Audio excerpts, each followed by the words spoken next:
Hello class 12 students. तो finally हम लोग 20 एमसीक्यू पिछले वीडियो में कर चुके थे और इस वीडियो में हम लोग लेंगे सबसे पहले 5 असर्शन एंड रीजनिंग के क्वेश्चंस और फिर हम लोग लेंगे केस बेस्ड क्वेश्चन जो 15 क्वेश्चंस होंगे, जिसमें 5 क्वेश्चन का 3 आपको कैटेगरीज रहेगा, मतलब कि 3 क्वेश्चंस रहेंगे और एवरी क्वेश्चन में 5 क्वेश्चंस रहेंगे। ठीक है, यानी कि असर्शन एंड रीजनिंग के questions and case based MCQ दोनों ही हम लोग कंप्लीट करने वाले हैं इस लेक्चर में। तो चलिए शुरू करते हैं। सबसे पहले असर्शन एंड रीजनिंग के क्वेश्चंस। सबसे पहले तो असर्शन एंड रीजनिंग अगर आप ज़िंदगी में पहली बार सॉल्व कर रहे हो तो उसको समझो कि होता क्या है। तो स्क्रीन पे आपको क्वेश्चन दिख रहा होगा, उसमें लिखा हुआ है कि for question number 21 to 25 the 2 statements are given, one labeled assertion A and the other labeled reasoning R. Select the correct answer to this question from the code A, B, C and D as given below. यानी कि question number 21 से लेकर 25 तक आपको 2 statement labelled किए गए हैं।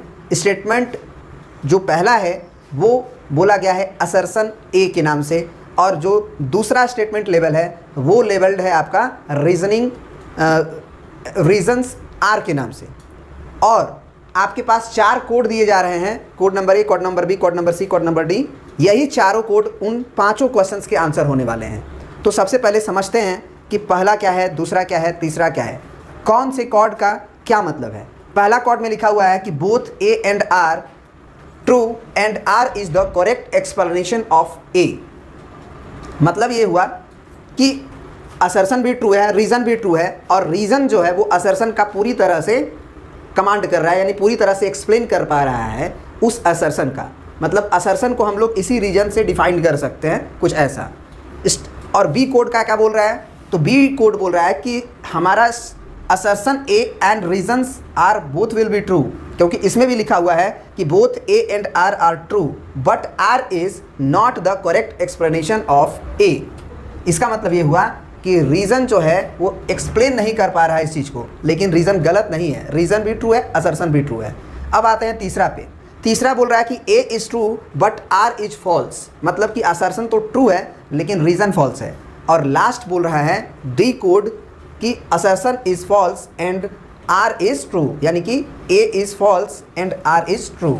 ठीक है, यही 4 ऑप्शंस आपके 21 नंबर से 25 नंबर तक जो क्वेश्चंस आने वाले हैं वो सारा का क्या है, आंसर है, उसी में से कोई एक आंसर होगा। तो चलिए आप शुरू करते हैं क्वेश्चन नंबर फर्स्ट। चलिए आपको क्वेश्चन नंबर 21 में जो है कह रहा है असर्शन में कि the function R to R given by f x is equal to x cube is injective. पहला असर्शन बोला है आपको कि एक फंक्शन है जो from R to R defined है, मतलब फंक्शन का डोमेन आर और को डोमेन भी आर, और फंक्शन जो है वो इस एफ एक्स बराबर एक्स क्यू से दिया जा रहा है। बोला जा रहा है कि ये फंक्शन जो है वो इंजेक्टिव फंक्शन होगा। तो क्वेश्चन मार्क यहाँ पे है आपका कि इंजेक्टिव फंक्शन कहते किसे हैं, सबसे पहले ये, तो वो भी हम लोग समझेंगे। दूसरा में बोल रहा है कि रीज़न जो है वो बोल रहा है कि the function f from x to y is injective if f x is equal to f of y, this imply x is equal to y for all x y belonging to x.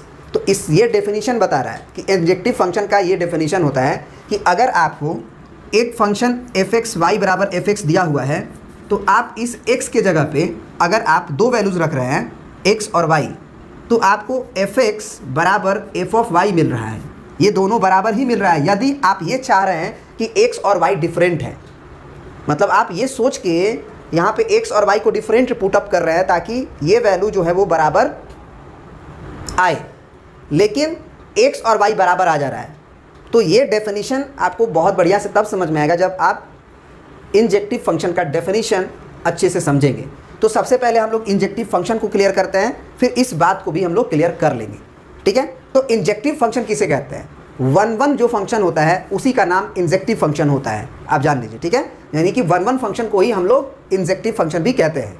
Okay ना, तो 1 function किसे कहते हैं, तो 1 function के लिए आपको बताया जाता है कि अगर आपके पास एक ये सेट है, इसके अंदर मान लीजिए 4 एलिमेंट है, और एक सेट भी है, इसके अंदर हमारे पास कुछ एलिमेंट 5, 6, 7 कुछ भी हो सकते हैं।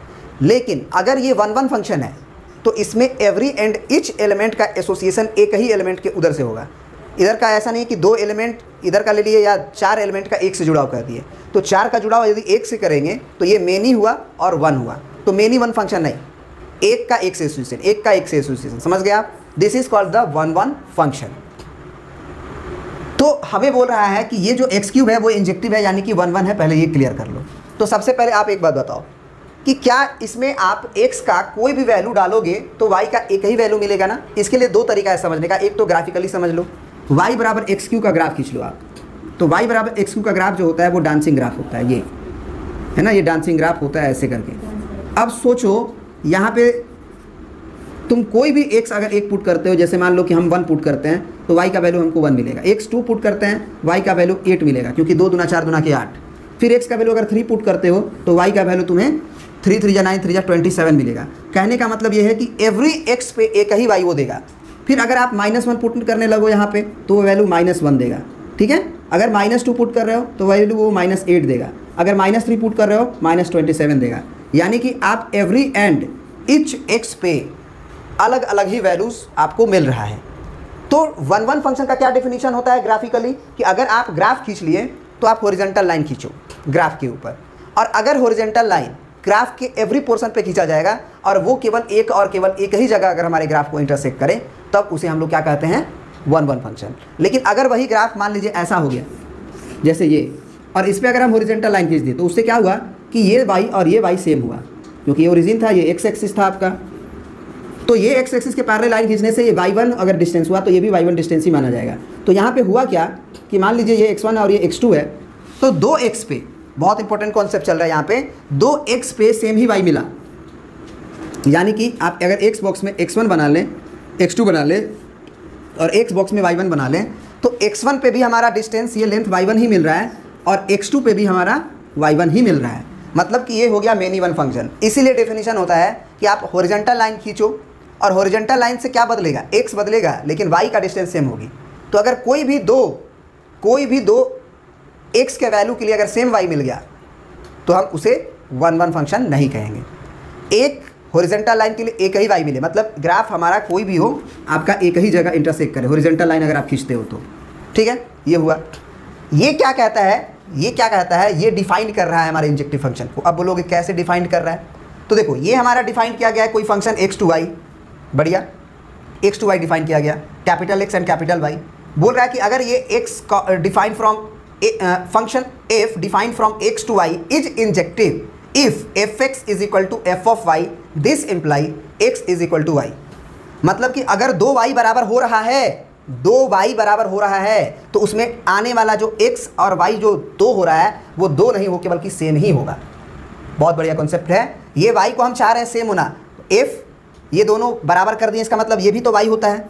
तो ये अगर हम y1 बोल रहे हैं तो हम इसे भी चाह रहे हैं कि अगर ये भी हमारा y1 ही बने, लेकिन हम ये चाह रहे हैं कि x और y अलग हो, क्योंकि हम इसे कराना चाहते हैं मेनी 1 फंक्शन। तो ये दोनों बराबर होगा, और अगर x y अलग होगा तब ना, x1 यहाँ हो जाए, x2 यहाँ हो जाए, यानी कि ये x हो जाए, ये y हो जाए, तो 2x के लिए सेम y मिलेगा। लेकिन इससे क्या हुआ कि जब हम यहाँ पे इसको सॉल्व करने गए तो हमें पता चला कि x और y दोनों बराबर ही था। मतलब कि जो आप x1 और x2 चाह रहे थे कि दूसरी जगह x मिल जाए, वो नहीं मिला, एक ही जगह मिला। तो इसका मतलब ये हुआ कि अगर एवरी, अब यहाँ लिखा है ना, for all x y belonging to capital X, यानी कि ये कैपिटल X से अपने डोमेन से हम एवरी x और y कोई भी ले लें, और उसके लिए अगर हम f ऑफ x बराबर f ऑफ y करें, f ऑफ x बराबर f ऑफ y करें, यानी कि दोनों वैल्यूज़ को बराबर करना चाहें, तो एवरी x और y को सेम होना पड़ जाए तभी वो बराबर आए, तो हम इसे ही तो कहते हैं। तो ये एक्सप्लेन भी कर रहा है बढ़िया से, ठीक है। तो ये आपको समझ में आ गया होगा। अब बढ़ते हैं नेक्स्ट क्वेश्चन की तरफ। सॉरी, अब इसमें आंसर क्या होगा?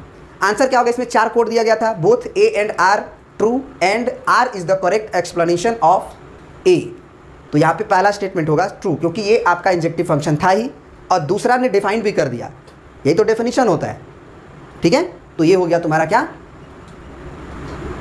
A option is the correct answer. चलिए बढ़ते हैं हम लोग नेक्स्ट क्वेश्चन की तरफ। इस क्वेश्चन में क्या कह रहा है? असर्शन कह रहा है कि the domain of the function fx is equal to sine inverse root over x minus 1 is 1,2 close interval. Reason में बोल रहा है कि the domain of the function cos inverse 2x minus 1 is -1 to 1। अब देखो जरा समझने का कोशिश करना, ठीक है।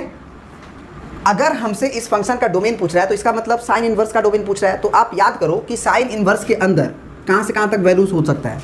तो आपको मालूम होगा कि साइन इन्वर्स एक्स का जो डोमेन होता है उसमें एक्स का वैल्यू आपको -1 से 1 ही रखना पड़ सकता है। लेकिन इसमें भी क्या है कि अंडर रूट लगा हुआ है, ठीक है ना, ये बात बहुत इंपॉर्टेंट है। अगर इसमें अगर अंडर रूट लगा हुआ है तो ये क्लियर हो गया कि ये पूरा आर्गुमेंट तो -1 और 1 से ज़्यादा होना नहीं चाहिए। साथ ही साथ अंडर रूट अगर ये लगा हुआ है तो ये वैल्यू पॉजिटिव होगा, क्योंकि अंडर रूट को भी तो डिफाइंड होना ज़रूरी है।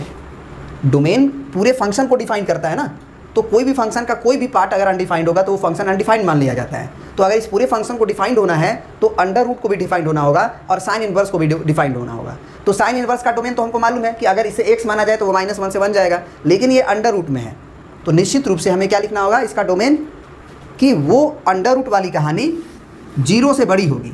यानी कि हम ये कह सकते हैं कि under root x - 1 is greater than equal to 1, 0 is greater than equal to 0 and less than equal to 1। ठीक है, तो अंडर रूट के अंदर वाली कहानी से अच्छा है कि आप सिंपल सी बात है इसको ही कह दो कि x - 1 का वैल्यू, क्योंकि 1 से ज़्यादा ले नहीं सकते हो ना, अंदर वाले को 1 से ज़्यादा ले नहीं सकते हो। ठीक है, तो यहाँ पे हम क्या कह सकते हैं कि x - 1 is greater than equal to 0 and less than equal to 1। तो x का वैल्यू क्या हो जाएगा, ग्रेटर देन इक्वल टू 1 इधर आएगा, ठीक है, और ये 1 जब उधर जाएगा तो ग्रेटर देन इक्वल टू 1 और 1 2।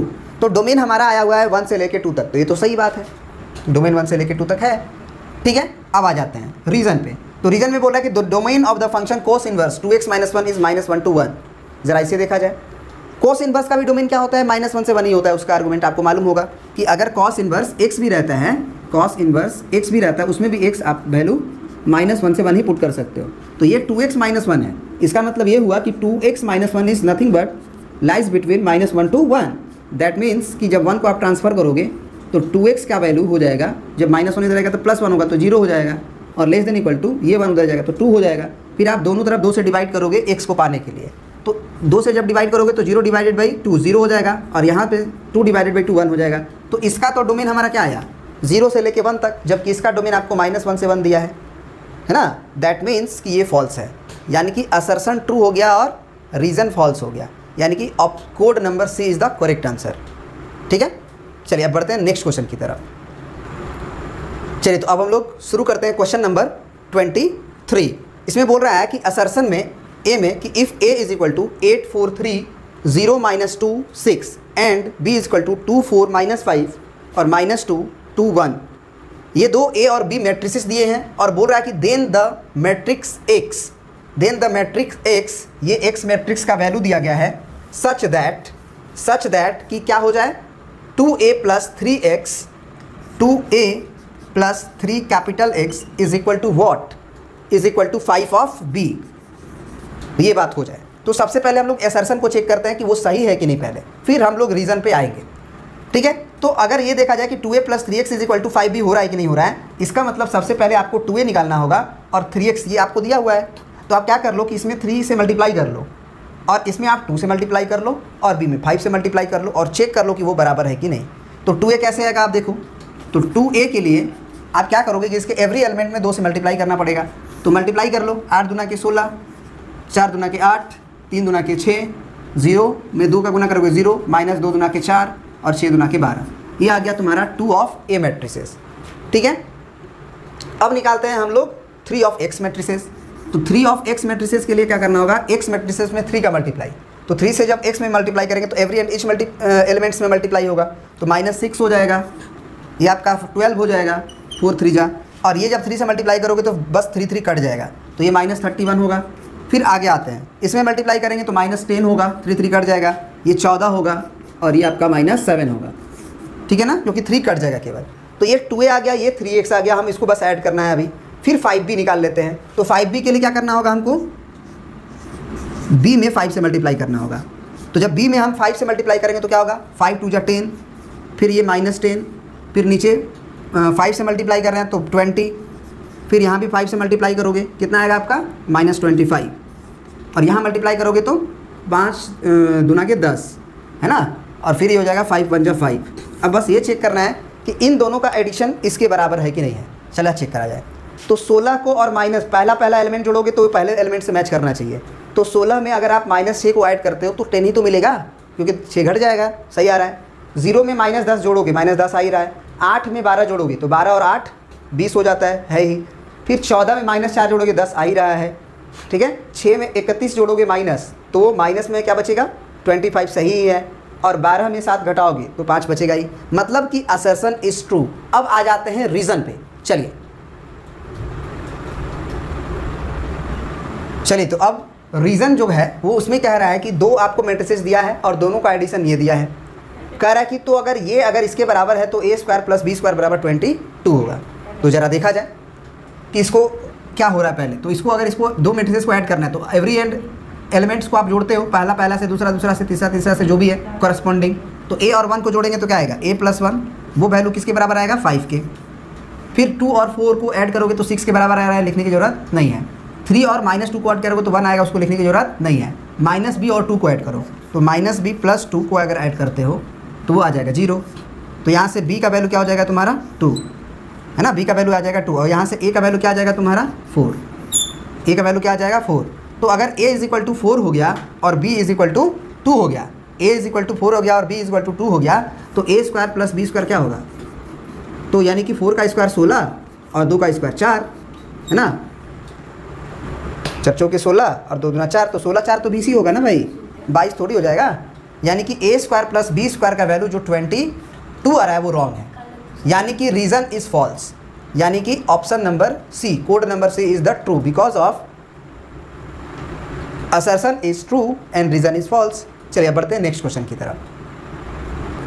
चलिए नेक्स्ट क्वेश्चन अब हम लोग देखते हैं स्क्रीन पे। इसमें क्या कह रहा है कि असर्शन जो है आपका उसमें दिया हुआ है कि the adjoint of the matrices A = this, यानी कि इस मैट्रिसेस का एडजॉइंट ये है, और रीज़न भी कुछ इसी तरह का है, 3/3 मैट्रिसेस है। बोल रहा है कि adjoining of the matrices A is this. तो क्वेश्चन मार्क ये है कि सबसे पहले आपको adjoint of a matrix A निकालने आना चाहिए। एडजॉइंट ऑफ मैट्रिसेस क्या होता है A का, सबसे पहले ये मैट्रिसेस का कोफैक्टर निकालते हैं और उस कोफैक्टर का हम लोग ट्रांसपोज लेते हैं, है ना, तब जाके वो एडजॉइंट ऑफ A निकलता है। तो सबसे पहले कोफैक्टर क्या होता है, तो कोफैक्टर के लिए आपको बताया गया है कि प्लस माइनस, है ना, फिर यहाँ भी माइनस होगा, है ना, प्लस माइनस, फिर ये प्लस, ठीक है। आपको बताया गया है कि अगर पहला कॉलम है तो 1 1 2 हो जाएगा। ये प्लस माइनस का ऑर्डर तो आपको याद ही होना चाहिए, लगातार प्लस फिर माइनस, फिर प्लस है तो माइनस, ऐसे ही जाना है, अल्टरनेट चलना है, ठीक है। और याद करने का तरीका है क्या कि रो 1 और कॉलम आप जिसमें भी हैं उसको जोड़ लीजिए। तो अगर आप यहाँ पे हैं तो पहला रो नहीं बल्कि दूसरा रो पे है और कॉलम पहला पे है, तो 3 हुआ ना, तो पावर 3 हुआ तो -1 होता है ना। ये सब आप जानते होंगे, आई होप कि हम आशा करते हैं ये बात आपसे। चलिए अब आते हैं कि कोफैक्टर क्या होता है। कोफैक्टर के लिए आप इसको काटते हो, इसको काटते हो, 4 लिख दो, अब विद साइन 4 लिख दो, ये कट गया, ये 4 आया वो लिख देंगे। फिर अगर हम 2 का अगर पूछें आपसे कि कोफैक्टर क्या होगा, तो इसको काटेंगे माइनस के साथ, तो इसको और इसको काटेंगे तो ये 3 है तो ये -3 हो जाएगा, ठीक है।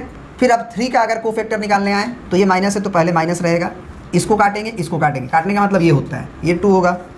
फिर अगर इसका निकालें तो निकालेंगे तो ये प्लस है तो प्लस रहेगा, इसको काटेंगे तो ये 1 बचेगा। अब केवल ये नहीं, ये कोफैक्टर निकालने के बाद नहीं, कोफैक्टर का ट्रांसपोज जब लेते हैं तो वो आता है एडजॉइंट ऑफ A, ठीक है। तो यही, अब इसका ट्रांसपोज क्या होगा, रो का कॉलम में बदल दीजिए, यानी कि पहले 4 है, ये नीचे आ जाएगा -3, फिर -2 ऊपर चला जाएगा, ये 1 यही रहेगा, है ना। पहले रो को हमने कॉलम 1 कर दिया, दूसरे रो को कॉलम 2 कर दिया। ज़रा देखिए ये मैच कर रहा है कि नहीं। तो 4 है, -2 नहीं है जो कि गलत है, फिर -3 नहीं है, 1 है, तो ये जो है असर्शन तो हो गया फॉल्स। तो अगर असर्शन फॉल्स हो गया तो आप कौन सा ऑप्शन चेक करोगे, ज़रा सोचो। A तो गलत हुआ, B भी गलत हुआ, क्योंकि A कोड था उसमें भी था कि A and R are true, B में भी था A and R are true, C में था असर्शन इज ट्रू, तो असर्शन तो गलत है, यानी कि D ही बचा ना। यानी कि अगला क्वेश्चन आपको चेक करने की आवश्यकता ही नहीं है रीज़न को, ठीक है, इसको मार के आगे बढ़ जाएंगे, ठीक है ना, समय देने की कोई आवश्यकता नहीं है। अब आते हैं नेक्स्ट क्वेश्चन में।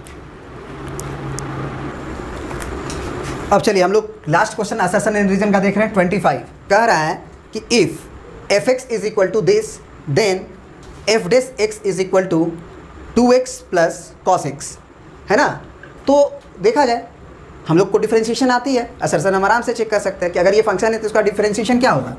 तो आप जानते हो कि अगर आप इसको डिफ्रेंशिएट करोगे तो 2x होगा और sin x को डिफ्रेंशिएट करोगे तो cos x होगा और इसका 0 हो जाएगा। तो आ तो रहा है, यानी कि assertion is true, 2x plus cos x।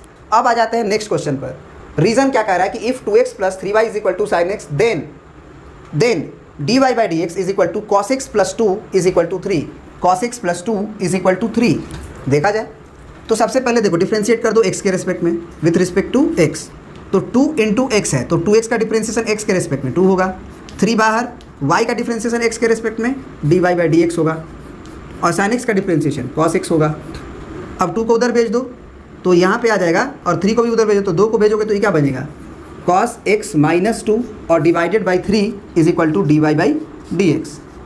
तो cos x minus 2 divided by 3 है, जबकि यहाँ पे तो क्वेश्चन में तुम्हारा प्लस दिया हुआ है रीज़न में, तो ये भाई गलत है, रीज़न जो है वो रॉन्ग है। तो यानी कि option number C is correct, assertion is true and reason is false.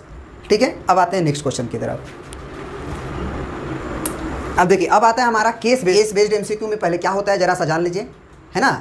Case based MCQ में क्या होगा कि एक केस देगा, एक कहानी देगा जो कि आपको स्क्रीन पे दिखाई भी दे रहा होगा, और उस कहानी से 5 क्वेश्चन तैयार होगा और उसको आंसर करना है। जैसे कि आप इंग्लिश का पेपर किए होंगे, सोशल साइंस का पेपर किए होंगे, तो उसमें एक पैराग्राफ देता है, उससे 5 क्वेश्चन निकाल के देता है, उसी पैराग्राफ में से आप सारे क्वेश्चन आंसर को करते हो। यानी कि क्वेश्चन एक ही रहेगा, लेकिन उस क्वेश्चन से हम लोग 5 क्वेश्चन को डिराइव करेंगे और 5 क्वेश्चन बनाएंगे। ठीक है, तो ज़रा देखिए क्या है क्वेश्चन। लिखा हुआ है आपको कि answer the following questions from question number 26 to 30 based on the following case. यानी कि 26 से लेकर 30 तक आपको क्वेश्चन करना है। एक केस दिया गया है, वो केस क्या है उसके बेसिस पे कह रहा है कि let a cone of inscribe in a sphere, let a cone inscribe in a sphere of radius capital R, the height and radius of cone small h and small r respectively. ये देखो, inscribe का मतलब क्या होता है कि ये circle हो गया, सॉरी स्फीयर हो गया।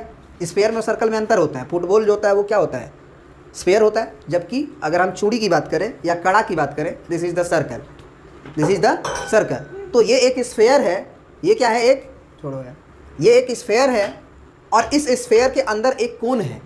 इंस्क्राइब का मतलब होता है कि वो अंदर है। इसका जो स्फीयर का जो रेडियस दिया हुआ है वो कैपिटल आर दिया हुआ है, आप देख सकते हो फिगर में भी, यहाँ भी देख सकते हो।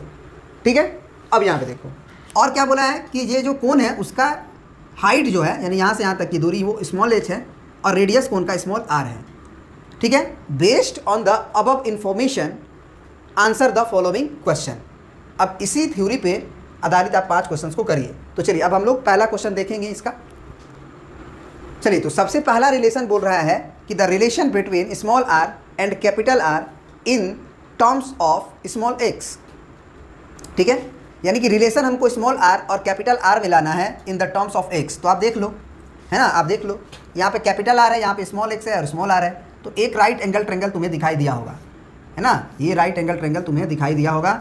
इस राइट एंगल ट्रेंगल में ये तुम्हारा छोटा वाला राइट एंगल ट्रेंगल देखना, OA और इस पॉइंट वाला, इसमें ये कैपिटल R है, ये स्मॉल x है और ये स्मॉल r है।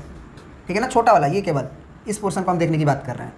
तो इसमें ये 90 डिग्री होगा, तो हम लोग क्या लिख सकते हैं कि कैपिटल R स्क्वायर, हमको स्मॉल r बराबर दिया है, तो अगर हम स्मॉल r स्क्वायर बराबर लिखना चाहें तो वो हो जाएगा capital R square minus x square. यानी कि r का वैल्यू जो होगा वो हो जाएगा अंडर रूट आपका capital R square minus x square, क्योंकि रेडियस कभी निगेटिव नहीं होती है, तो अंडर रूट जाएगा तो केवल प्लस लेगा।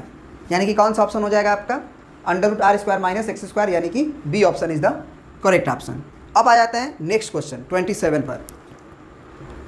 अब देखिए, नेक्स्ट क्वेश्चन कह रहा है कि the volume of the cone expressed as a function of x, यानी कि कोन का वॉल्यूम चाहिए और जिसमें x का टर्म्स यूज होना चाहिए, है ना, in the terms of x। अब जरा सोचो कि सबसे पहले वॉल्यूम ऑफ कोन होता क्या है। तो वॉल्यूम ऑफ कोन जो होता है वो होता है 1/3 पाई r स्क्वायर h। तो r किसका, तो कोन का रेडियस, तो कोन का रेडियस तो ये नीचे वाला सर्कल वाला होता है, तो ये स्मॉल r हो गया, और इनटू h। तो यहाँ पे जो आंसर है उसमें देखो क्या नहीं यूज हुआ है, आपको स्मॉल h नहीं दिखाई देगा, है ना, आपको स्मॉल h नहीं दिखाई दे रहा है और ना ही स्मॉल r दिखाई दे रहा है। यानी कि सारी कहानी कैपिटल R और x में है। ठीक है, तो यानी कि स्मॉल r और h का हमें कुछ अलग तरह से यूज करना होगा। तो अभी अभी स्मॉल आर का वैल्यू आपका आया हुआ था under root capital R square minus x square आया हुआ था ना। तो वो वैल्यू को सबसे पहले प्लग इन कर दो 1/3 पाई, और अंडर रूट अगर है और स्क्वायर है तो आप अंडर रूट को भूल जाओ, यानी कि ये हो जाएगा capital R square minus small r x square, ठीक है, इनटू एच। तो एच का वैल्यू कैसे लिखें? तो एच आपका यहाँ से लेके यहाँ तक की दूरी है, और यहाँ पे आप देखो यहाँ से लेके यहाँ तक की दूरी को हम आप दो पार्ट में बांट सकते हैं, कैपिटल आर और एक्स में, यानी कि कैपिटल आर और एक्स को अगर जोड़ दिया जाए तो ये काम बन जाएगा। यानी कि कौन सा ऑप्शन हो जाएगा? 1/3 पाई और R square minus x square, R square minus x square और इंटू आर प्लस एक्स, यानी कि पहला ऑप्शन ही सही होगा, ठीक है ना, क्योंकि वो ये पहले दे दिया और ये बाद में दे दिया बस, ठीक है। अब आते हैं नेक्स्ट क्वेश्चन की तरफ। सॉरी बाबू, ऑप्शन हम गलत बोल दिए, बिकॉज ऑफ कि ए ऑप्शन में R square minus x square नहीं है, बल्कि आर माइनस एक्स का होल स्क्वायर है। तो सबसे पहले आप इसे A plus B A minus B पे तोड़ सकते हो। कैसे? तो ये ए प्लस बी हो गया, क्योंकि ए स्क्वायर माइनस बी स्क्वायर है, और ए माइनस बी का मतलब आर माइनस एक्स, और इनटू में आप आर प्लस एक्स लिख सकते हो। तो अब आर प्लस एक्स और आर प्लस एक्स एक साथ हो जाएगा, और इसका बन जाएगा होल स्क्वायर। 1/3 रहेगा, पाई रहेगा, और यहाँ पे capital R minus small x होगा, यानी कि ऑप्शन नंबर जो है वो बी करेक्ट होगा। 1/3 pi into R plus X का whole square into R minus X. समझ गए बात को? चलिए अब आते हैं नेक्स्ट क्वेश्चन पर। अब देखो नेक्स्ट क्वेश्चन जो कह रहा है कि maximum volume of maximum value of volume, यानी कि वॉल्यूम को मैक्सिमाइज करने के लिए बोल रहा है। तो आपको मालूम होगा कि कोई भी चीज़ को मैक्सिमाइज और मिनिमाइज किया जाता है उसको कैसे, जहाँ पे डिफरेंशिएशन dy/dx 0 होता है। तो अगर ये वॉल्यूम का फार्मूला ये है हमारे पास, समझ रहे हो बात को, इस पूरे को आप क्या कर सकते हो, मिटा सकते हो, यहीं से काम चल जाएगा। अगर ये वॉल्यूम है हमारा, तो हमको अगर v को मैक्सिमाइज और मिनिमाइज करना है तो x ही ना घट बढ़ सकता है, x ही ना घट बढ़ सकता है, कैपिटल आर थोड़ी घड़ा बढ़ा सकते हो, ठीक है ना। तो यहाँ पे हम ये कह सकते हैं कि अगर dv/dx जहाँ 0 होगा वहाँ पे मैक्सिमम या मिनिमम वैल्यू मिलेगा। तो dv/dx को पहले 0 कर दो, तो पहले dv/dx को डिफ्रेंशिएट तो कर लेंगे ना x के रिस्पेक्ट में। तो सबसे पहले क्या कर लो, आप इसको मल्टीप्लाई कर लो पहले वॉल्यूम को, क्योंकि यहाँ भी x है यहाँ भी x है, तो u इंटू बी लगाना पड़ जाएगा। उससे अच्छा है कि तो मल्टीप्लाई कर लो। तो 1/3 पाई को बाहर रहने दो, इसको मल्टीप्लाई करो, तो ये क्या हो जाएगा, r का क्यूब, फिर इसका इसमें होगा तो प्लस में आर स्क्वायर इंटू एक्स, फिर माइनस एक्स स्क्वायर आर, और माइनस प्लस माइनस और एक्स क्यूब, ये हो गया तुम्हारा माइनस का एक्स क्यूब, ठीक है। चलिए तो अब डिफ्रेंशिएट करते हैं, तो dv/dx क्या हो जाएगा, ये कांस्टेंट है बाहर रहेगा 1/3 पाई, और इसका डिफ्रेंशिएशन 0, क्योंकि r का क्यूब स्फीयर का रेडियस कांस्टेंट होता है, और यहाँ भी आर स्क्वायर कांस्टेंट रहेगा, x का डिफ्रेंशिएशन 1, फिर माइनस यहाँ भी r बाहर और एक्स स्क्वायर का डिफ्रेंशिएशन 2, तो 2r इंटू एक्स हो जाएगा, इसका डिफ्रेंशिएशन माइनस 3x स्क्वायर होगा। इसको 0 कर देते हैं, है ना। जब इसको 0 करेंगे तो 1/3 पाई भी बराबर को उधर चला जाएगा, और क्या बचेगा यहाँ पे हमारा, तो 3x स्क्वायर माइनस में फिर माइनस 2 कैपिटल आर एक्स, और फिर प्लस में R square is equal to 0, ठीक है। तो अब क्या करेंगे, तो माइनस से हम दोनों तरफ गुना करते हैं, तो माइनस से गुना करेंगे तो क्या होगा, ये 3x स्क्वायर प्लस 2rx और minus R square is equal to 0। तो इसका गुना करोगे तो 3x स्क्वायर आर स्क्वायर होगा माइनस में, और बीच में 2rx लाना है, तो 3x स्क्वायर प्लस 3rx और माइनस rx लिखेंगे तो 2rx आ जाएगा, और minus capital R square is equal to 0। तो यहाँ पे आप क्या कॉमन ले सकते हैं, 3x, तो 3x कॉमन लेंगे तो यहाँ बचेगा x plus r, capital R बचेगा क्योंकि 3x कॉमन है, फिर माइनस r यहाँ से कॉमन ले लो, क्या बचेगा आपका x और plus r is equal to 0। तो क्या वैल्यू आया, एक आया आपका 3x माइनस r और एक आया x प्लस r। तो यहाँ से आपका x का दो वैल्यू आया, एक वैल्यू आया x बराबर r/3 और एक वैल्यू आया x बराबर कितना, माइनस r, ठीक है ना, x बराबर आया माइनस r। तो अब ये क्वेश्चन उठता है कि मैक्सिमम और मिनिमम कहाँ मिलेगा, ठीक है ना। तो जो आप dv/dx निकाले हो, तो dv/dx में आपको हम बताए थे स्लोप के अकॉर्डिंग कि मैक्सिमम कहाँ मिलता है, मिनिमम कहाँ मिलता है। तो मैक्सिमम के लिए ये ग्राफ होता है, तो अगर dy/dx पॉजिटिव टू निगेटिव जाता है, पॉजिटिव टू निगेटिव जाता है तो हमारा मैक्सिमम मिलता है। तो ये आपका dv/dx आप निकाले हुए हो, और अगर एक्स स्क्वायर का कोफिशिएंट निगेटिव है तो जब तुम फैक्टराइज करके, जब इस तरह से फैक्टराइज करोगे तो एक निगेटिव लगा होगा, तो साइन स्कीम कहाँ से शुरुआत होगा, एक वैल्यू आया है तुम्हारा कितना r/3, तो r/3 तो पॉजिटिव होगा, और एक वैल्यू आया है माइनस r, तो वो यहाँ होगा। तो अब अगर साइन स्कीम की बात की जाए तो नेगेटिव से शुरू होगा, फिर पॉजिटिव, फिर नेगेटिव। काहे होगा ऐसा? क्योंकि एक्स स्क्वायर का क्वेश्चन नेगेटिव है, ठीक है ना। नहीं तो डबल डिफ्रेंशिएट कर लो, आपको पता चल जाएगा कि कहाँ पे मैक्सिमम मिल रहा है, कहाँ पे मिनिमम मिल रहा है, क्योंकि डबल डिफ्रेंशिएशन से कनेक्टिविटी डिसाइड हो जाती है। तो डबल डिफ्रेंशिएशन करोगे तो क्या होगा? इसका डिफ्रेंशिएशन 0, इसका डिफ्रेंशिएशन -2x होगा ना, और इसका डिफ्रेंशिएशन 3 गुना के 6 तो -6x, और ये हो जाएगा 2r हो जाएगा, एक्चुअली 2r। तो अगर x का वैल्यू आप यहाँ पे माइनस डालोगे तो ये पॉजिटिव हो जाएगा, और जहाँ पे डबल डिफ्रेंशिएशन पॉजिटिव होता है वो ग्राफ अपवर्ड कनकेव होता है, तो यानी कि ये मिनिमम मिलेगा कहाँ पे? x बराबर -r। और अगर हम ये वैल्यू डाल दें, अगर x का वैल्यू ये डाल दें तो हमको ये दोनों नेगेटिव मिलेगा।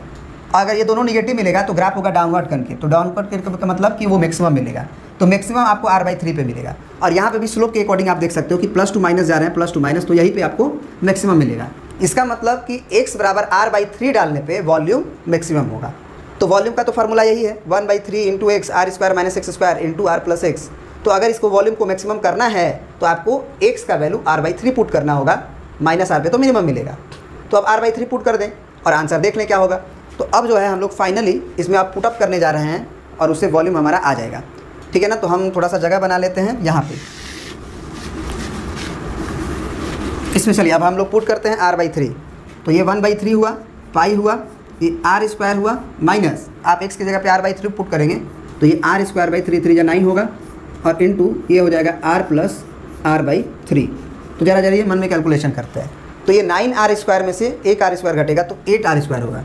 तो 1/3 पाई 8r² और डिवाइडेड बाई 9 रहेगा, इनटू में यहाँ पे प्लस में है तो ये 3r और 1r, तो 4r/3 होगा, 4r/3 होगा। आई होप कि आप नीचे देख पा रहे हो। हाँ ओके, तो यहाँ पे आप मल्टीप्लाई करो आप, तो ये हो जाएगा 8 चौके 32, 8 चौके 32 और r का पावर क्यूब और डिवाइडेड बाई, है ना, 9 या 27 या 81, यानी कि 32/81 इंटू पाई छूट रहा है क्या? हाँ पाई छूट रहा है ये, तो ये पाई भी रहेगा।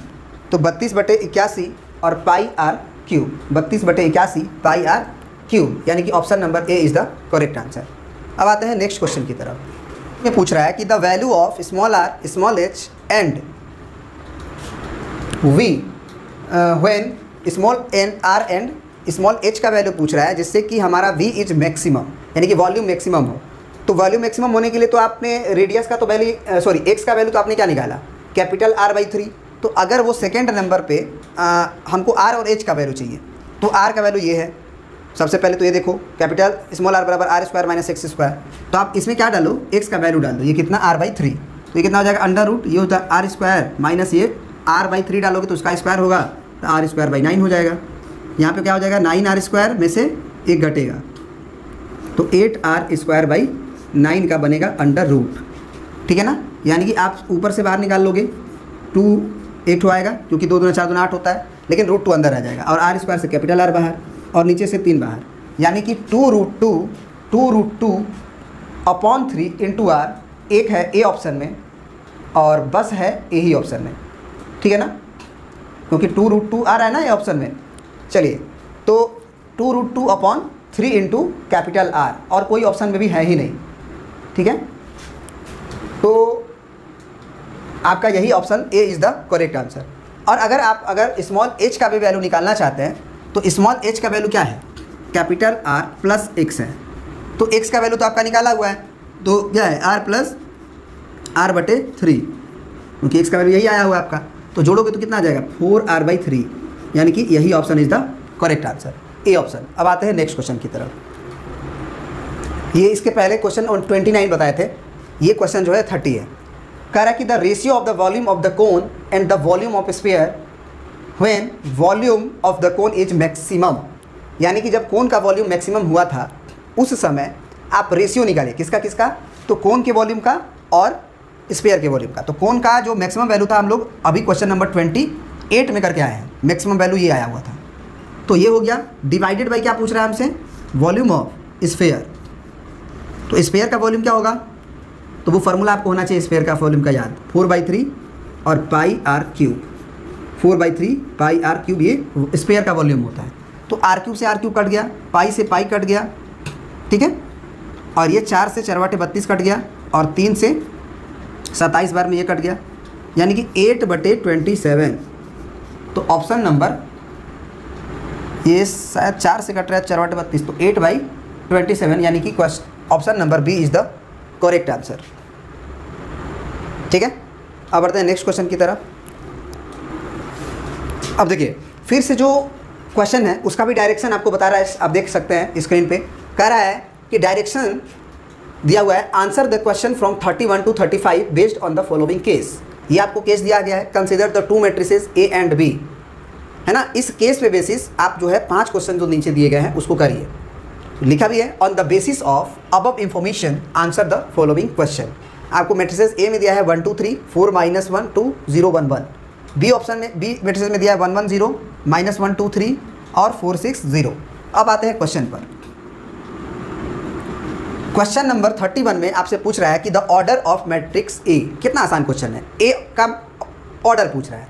तो कितना रो, पहला रो, दूसरा रो, तीसरा रो, कितना कॉलम, पहला 2 3, यानी कि 3 क्रॉस 3, 3 क्रॉस 3, यानी कि option number is the B is the correct answer. अब आ जाते हैं क्वेश्चन नंबर 32 पर।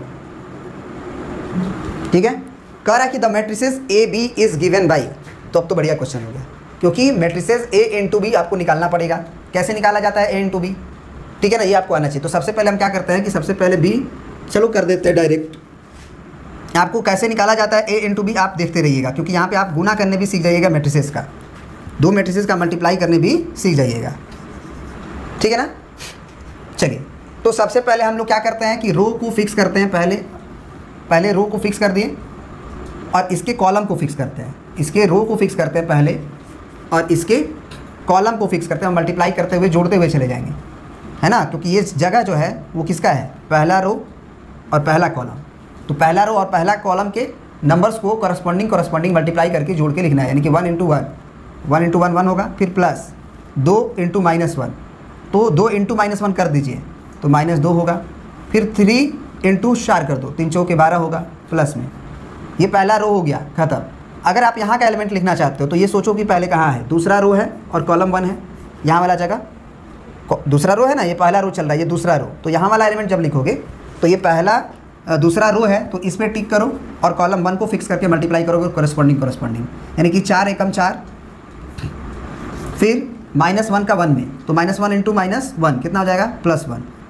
फिर प्लस लिखोगे आप, इसका मल्टीप्लाई इसमें करोगे तो 4 दूना के 8, तो प्लस में 8 करोगे। फिर यहाँ पे हो तो तीसरा रो में हो, तो अब तीसरा रो पे जाओगे, कॉलम अभी भी 1 पे ही हो, ये एक एलिमेंट है, ये पूरा एडिशन एक एलिमेंट है, तो ये कॉलम 1 है। मल्टीप्लाई करते हैं, 0 × 1 0, फिर 1 × -1 तो -1, फिर 1 × 4 तो प्लस का 4 एकम 4। ये पहला रो हमारा, पहला कॉलम तैयार हो गया। अब यहाँ पे अगर आ रहे हैं तो ये पहला रो है और कॉलम दूसरा है, पहला रो है और कॉलम दूसरा है। तो अब क्या करना होगा आपको, अब टिक करना होगा आपको इसमें दूसरे कॉलम पे और पहले रो पे, क्योंकि रो तो अभी भी पहला ही हो, तो कॉलम इस पे टिक कर दो आप। और ये पहला रो हो तो आप पहला रो में मल्टीप्लाई करो 1 × 1, थोड़ा जगह छोड़ के, है ना, फिर 2 × 2 यानी कि 4, तो प्लस में 4, फिर आपका 3 × 6 तो 3 × 6 = 18, ठीक है, ये हो गया प्लस में। तो सबसे पहले ऑप्शन को भी आप देखते जाओ। ऑप्शन नंबर ए में क्या आ रहा है कि 12 और 1 13, और 13 में से 2 गया 11, तो पहले नंबर पे 11 किस में है, सब में है, बढ़िया है ना, सब में है। चलिए, तो अब दूसरा वाला इसको भी चेक करते हैं, दूसरे नंबर पे क्या है सब ज़रा देखा जाए। तो दूसरे नंबर पे अगर आप देखें तो सब में हाँ, दूसरा से पता चल जाएगा, 8 1 9 और 4 13, तो 13 अगर है तो आपका कौन सा ऑप्शन कट जाएगा, जरा देखें, तो बी ऑप्शन कट जाएगा और डी ऑप्शन कट जाएगा, क्योंकि बी और डी में 23 है, जबकि हमारा आ रहा है 8 1 9 और 4 13, तो ए और बी ऑप्शन है। अब जरा देखो, अब सारा निकालने की ज़रूरत नहीं है। आप देखो, तीसरा एलिमेंट तो इसका सेम है, दूसरा और दूसरा सेम था, निकालने की ज़रूरत नहीं है, क्योंकि इसको निकालोगे तो कोई फ़ायदा नहीं है, मैच नहीं करेगा, तीसरा भी मैच नहीं करेगा, यहाँ वाला भी मैच नहीं करेगा। आप क्या कर लो, कौन सा डिफरेंट लग रहा है, तो देखो आपको तीसरा रो और तीसरा कॉलम वाला डिफरेंट लगना चाहिए, दूसरा रो और दूसरा कॉलम, देख रहे हो ना आप, ए ऑप्शन में और सी ऑप्शन में जो सेकेंड रो और कॉलम 3 है -3, और सी ऑप्शन में सेकेंड रो और कॉलम 3 है 3, तो आप यही निकाल लो, यानी कि आप कहाँ हो अपने मैट्रिसेस में, आप मैट्रिसेस में अपने कहाँ हो, तो वो हो तुम दूसरे रो और कॉलम नंबर 3 पे। तो दूसरे रो और कॉलम नंबर 3 पे टिक करो। तो दूसरा रो कौन है तुम्हारा, ये है ना, और कॉलम 3 कौन है, ये है। तो इसके करस्पॉन्डिंग एलिमेंट को मल्टीप्लाई किया जाए, इसके करस्पॉन्डिंग एलिमेंट को मल्टीप्लाई किया जाए। तो 4 × 0 क्या हो जाएगा, इधर होगा, यहाँ वाला पे होगा। तो 4 × 0 0, ठीक है। फिर -1 का मल्टीप्लाई 3 में तो -3, फिर 2 का मल्टीप्लाई आपका 0 में, ठीक है ना। तो 2 × 0 0, यानी कि आया आपका -3, यानी कि कौन सा option, A is the correct answer. सब बनाने की जरूरत नहीं है, क्या फालतू का बनाएंगे, है ना, ऑप्शन रिजेक्शन मेथड से कर लेंगे। तो A option is the correct answer. अब बढ़ते हैं दूसरा क्वेश्चन पे इसके। अब देखिए क्वेश्चन नंबर 33 में क्या कह रहा है कि the matrices A + B is, A दिया है B दिया है, जोड़ना है। तो अब देख लो करस्पॉन्डिंग ऐड करके, है ना, सब करस्पॉन्डिंग ऐड होगा, ठीक है। तो सबसे पहले देखो कि पहला जो है वो 2 2 है ऑप्शन में, पहला जो एलिमेंट है वो 2 2 है और 1 2 है। तो सबसे पहले पहला को जोड़ा जाए, तो 1 और 1 2 होगा, यानी कि ऑप्शन नंबर सी तो कट गया, क्योंकि A + B में 1 नहीं आएगा, तो सी ऑप्शन कट जाएगा। तो अब आ गया A B और D ऑप्शन। तो A B D में क्या करो कि दूसरा मत चेक करो, क्योंकि दूसरा में भी 3 3 3 सब जगह है। चौथा अगर लास्ट वाला देखा जाए तो 4 4 है और 3 है, इसको जोड़ दो, इसको देख लो लास्ट वाला। तो 3 और 0 जोड़ेंगे तो 3 आएगा, 3 और 0 जोड़ेंगे तो 3 आएगा। इसका मतलब ए ऑप्शन कट गया। और लास्ट वाला जोड़ रहे थे ना हम लोग, तो 3 और 0 3 आएगा, यानी कि अब तो ए भी गया, बी भी गया, यानी कि डी बचा, यानी कि option number D is the correct answer. Option number D is the correct answer, क्योंकि उसी में 3 आ रहा है। अब बढ़ते हैं नेक्स्ट क्वेश्चन की तरफ। इसी में देखो इस क्वेश्चन में पूछ रहा है कि B × A क्या होगा। तो B × A के लिए क्या करना होगा कि B पहले होगा और यहाँ पे आपको A लिखना होगा। तो A लिख दो तो बेहतर होगा, नहीं तो गुना करने में तकलीफ होगी। तो यहाँ पे क्या होगा, A का वैल्यू क्या है, ये है ना 1 2 3 1 2 3। फिर यहाँ पे क्या है 4 - 1 4 - 1 2 और 0 1 1 0 1 1, ठीक है ना। चलिए 0 1 1 हो गया। तो अब इसमें आप देखो मल्टीप्लाई करते समय आप एक बात का ध्यान रखो कि सारा मल्टीप्लाई करने की जरूरत नहीं है। पहले ये देखो कि कहाँ मैच नहीं कर रहा है। तो पहला ऑप्शन में सब जगह 5 5 5 है। तो B × A जब निकालोगे तो आपको मालूम होगा कि क्या करना है। तो पहला मैच कर रहा है तो पहला को मत निकालो, तुम दूसरा देखो। 7 है 7 है 1 है 1 है, तो दूसरा वाला निकालो। तो दूसरा वाला जो B × A में है दूसरी जगह पे, यहाँ पे जो यहाँ पे एक है, यहाँ पे एक है, यहाँ वाला एलिमेंट को आप क्या नाम दोगे, यहाँ वाला एलिमेंट को आप नाम दोगे कि पहला हम रो पे हैं और कॉलम हमारा दूसरा है, क्योंकि पहला रो पे हो और कॉलम हमारा दूसरा है। तो पहला रो और कॉलम 2 को पकड़ो। पहला रो हमारा ये है, सॉरी किधर थे, यहाँ पे थे ना हम लोग, देखो यही गलती हो जाती है। तो ये पहला रो है हमारा और कॉलम 2 है, तो कॉलम 2 यहाँ है। इसको मल्टीप्लाई करो करस्पॉन्डिंग को और जोड़ो। तो 1 × 2 1 × 2 यहाँ वाला, तो कितना होगा 1 × 2 होगा, ठीक है। फिर आपका इस 1 का -1 में मल्टीप्लाई होगा तो -1 हो जाएगा। फिर इस 0 का मल्टीप्लाई, क्योंकि ये रो है, इसका रो का इसका कॉलम से मल्टीप्लाई करते हैं, तो 1 × 0 क्या हो जाएगा 0 हो जाएगा। यानी कि फाइनली आपने देखा कि ये रिजल्ट 1 आया। तो अगर ये रिजल्ट 1 आया तो आपका ए ऑप्शन गया और बी ऑप्शन भी गया, यानी कि ऑप्शन नंबर सी और डी में आप देखना है। तो सी और डी में अगर 1 1 दोनों जगह पे है और पहला भी 5 है लास्ट भी 5 है, तो इसमें आप किसको चेक करने की ज़रूरत है, इसमें आप चेक करने की ज़रूरत है बीच वाले को, यहाँ वाले एलिमेंट को। और यहाँ वाला एलिमेंट को क्या बोलोगे, दूसरा रो और दूसरा कॉलम, यानी कि दूसरा रो और दूसरा कॉलम पे आप टिक करो, केवल दूसरा रो दूसरा कॉलम पे। तो ये हमारा दूसरा रो हो गया और ये दूसरा कॉलम ये हो, सॉरी यहाँ पे नहीं, बार बार हम बोल रहे हैं, दूसरा रो ये हो गया, क्योंकि बी ए निकाल रहे हो ना। तो ये दूसरा रो हुआ और ये कॉलम 2 हुआ, इसका मल्टीप्लाई किया जाए तो यहाँ वाला एलिमेंट आएगा। अब यहाँ पे क्या आएगा देखो, तो ये दूसरा रो का -1 और इसका 2, तो -2 आएगा। फिर 2 का मल्टीप्लाई -1 में होगा तो -2 आएगा। फिर 3 का मल्टीप्लाई 1 में होगा तो 3 एकम 3 आएगा प्लस में। तो ये 2 2 4 -4 आया और +3 -1 आया, यानी कि यहाँ पे -1 नज़र आना चाहिए। तो -1 किस में है, ऑप्शन नंबर सी में। तो यानी कि सी इज़ द करेक्ट आंसर, ठीक है ना, क्योंकि ए और बी तो पहले ही कट चुका था। चलिए अब बढ़ते हैं नेक्स्ट क्वेश्चन की तरफ। Question number 35।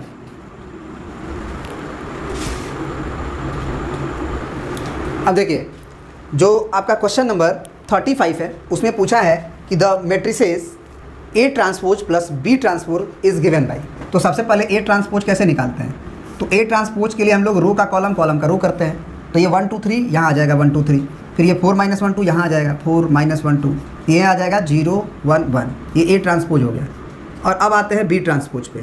तो B ट्रांसपोज के लिए क्या करना होगा, B को आपको अरेंज करना होगा, यानी कि 1 1 0, फिर -1 2 और 3, और फिर ये 4 6 0, तो 4 6 0, इसको जोड़ना है। तो जोड़ने वाले में सबको मैच मत कराओ, है ना। देखो पहला एलिमेंट जो है वो 2 में 2 है और 2 में 3 है, तो जोड़ो जरा इसको। 1 1 2 हो गया, तो 1 1 2 हो गया, तो आपका C और D गया, यानी कि A और B होगा।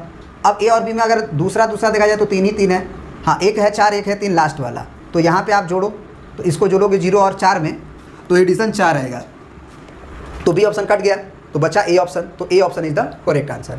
अब बढ़ते हैं नेक्स्ट क्वेश्चन की तरफ। फिर हमारा नेक्स्ट जो डायरेक्शन दिया हुआ है उसमें लिखा है कि answer the question from 36 to 40 based on the following case. फिर से 5 क्वेश्चन हुआ 36 से लेकर 40 तक, और ये भी आपको एक केस दिया गया है नीचे, और वो केस क्या है, consider the following values, x = 2 cos theta minus cos 2 theta, और y = 2 sin theta minus sin 2 theta. On the basis of above information answer the following question. अब ये 2 क्वेश्चन है और इसके बेसिस पे आपको 5 क्वेश्चंस को करने हैं। तो अब जो है आपका जो पहला नंबर क्वेश्चन है उसमें पूछा है कि dx/d थीटा का वैल्यू क्या होगा। तो ये x है और थीटा है के ही रेस्पेक्ट में ये है, तो dx ओवर अगर d थीटा पूछा जाए तो थीटा के रेस्पेक्ट में इसको डिफ्रेंशिएट करो, तो 2 cos थीटा का थीटा के रेस्पेक्ट में क्या होगा, 2 cos थीटा का माइनस sin थीटा, और माइनस ऑफ cos 2 थीटा का क्या डिफ्रेंशिएशन होगा, minus of sin 2 theta into 2, तो ये माइनस पहले से और cos के डिफ्रेंशिएशन में, तो ये प्लस हो जाएगा, और sin 2 थीटा, फिर 2 थीटा का थीटा के रेस्पेक्ट में तो इंटू 2 हो जाएगा, यानी कि क्या हो जाएगा ऑप्शन, पहले -2 sin थीटा है, तो -2 sin थीटा पहला ऑप्शन है, और +2 sin 2 थीटा, +2 sin 2 थीटा, यानी कि पहला option is the correct answer. अब बढ़ते हैं नेक्स्ट क्वेश्चन की तरफ। क्वेश्चन नंबर 27, इसमें पूछ रहा है आपसे dy/d थीटा। तो dy/d थीटा के लिए आपको y को थीटा के रेस्पेक्ट में डिफ्रेंशिएट करना है, तो 2 को बाहर sin theta differentiation cos theta, फिर माइनस बाहर sin 2 थीटा का cos 2 थीटा इंटू 2, तो यानी कि 2 cos 2 थीटा, ठीक है ना, क्योंकि 2 थीटा का भी तो थीटा के रेस्पेक्ट में होगा, तो कौन सा ऑप्शन, तो 2 cos थीटा और माइनस है, तो 2 cos theta minus 2 cos 2 theta, option number C is the correct answer. अब बढ़ते हैं क्वेश्चन नंबर 38 के तरफ। इसमें पूछ रहा है आपको d² upon d theta square, यानी कि dx/d थीटा आ गया है, तो dx/d थीटा को एक बार और डिफ्रेंशिएशन करना है, तभी तो डबल डिफ्रेंशिएशन होगा, तो कर लीजिए। -2 बाहर और sin थीटा का डिफ्रेंशिएशन cos थीटा, फिर ये प्लस में ये sin 2 थीटा है और ये 2 बाहर है, तो 2 बाहर रहेगा, इंटू में sin 2 थीटा का क्या हो जाएगा cos 2 थीटा और इंटू 2, तो इंटू 2 होगा, तो ये 2 का 4 बन जाएगा, यहाँ पे 4 लिख दो केवल, ठीक है। तो अब ये कौन सा ऑप्शन हो जाएगा, तो सबसे पहले -2 cos थीटा है, तो -2 cos थीटा तो डी ही ऑप्शन में है केवल, और प्लस में 4 cos 2 थीटा भी है, यानी कि option number D is the correct answer. अब आ जाते हैं क्वेश्चन नंबर 39 पे।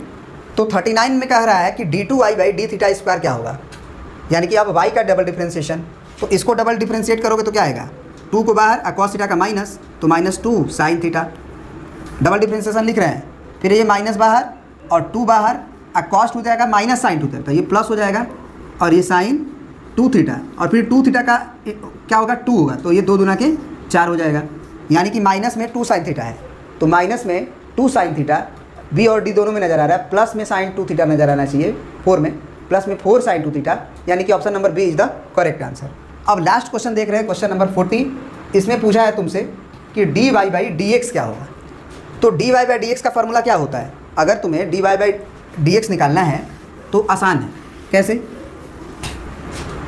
आप फॉर्मूला जानते हो कि dy/dx के लिए आपको क्या करना होगा, dy/d थीटा और डिवाइडेड बाई dx/d थीटा, ऐसे लिख सकते हैं ना dy/dx को, क्योंकि हमने d थीटा से डिवाइड कर दिया, dy में भी d थीटा से और dx में भी d थीटा से, ठीक है।